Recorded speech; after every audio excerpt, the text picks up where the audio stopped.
আজকে series test board কিভাবে তৈরি করতে হয় সম্পূর্ণ ভিডিওটা আপনাদের দেখাবো। অবশ্যই চ্যানেলটাকে সাবস্ক্রাইব করুন।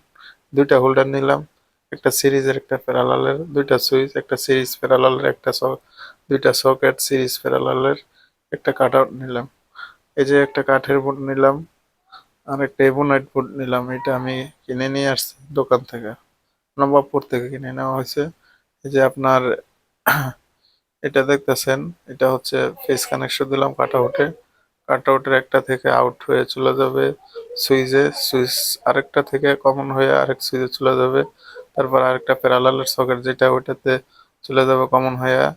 আর যেটা আছে আপনার সিরিজের সকেট যেটা আছে, এটা হচ্ছে আপনার সুইচ থেকে চলে যাব লাইটে, লাইট থেকে সুইচটা চলে আসবে আপনার প্যারালাল সিরিজের যেই সকেটটা আছে ওইখানে চলে আসবে। এইভাবে আপনার কানেকশন দেবে। আর নিউট্রালটা হচ্ছে সরাসরি সকেটে হবে কানেকশন।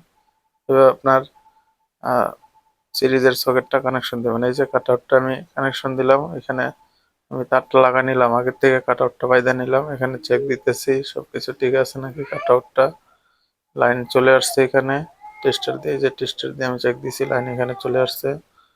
তো এখন আপনার চেক দিব আমি প্লাগ দিয়া, একটা প্লাগ নিলাম আর তার নিলাম। এখানে আমি সিরিজ লাইটটা এখন চেক চেক দিব।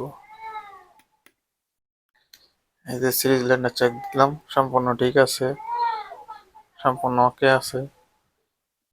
এই যে এখন আমি প্যারালালের যে লাইটটা এটা সুইচ দিলাম, এটা লাইটটা জ্বলে উঠছে, এবং সিরিজের যে লাইটটা সুইচ দিলাম এটাও জ্বলে উঠছে, সম্পূর্ণ ওকে আছে। ধন্যবাদ।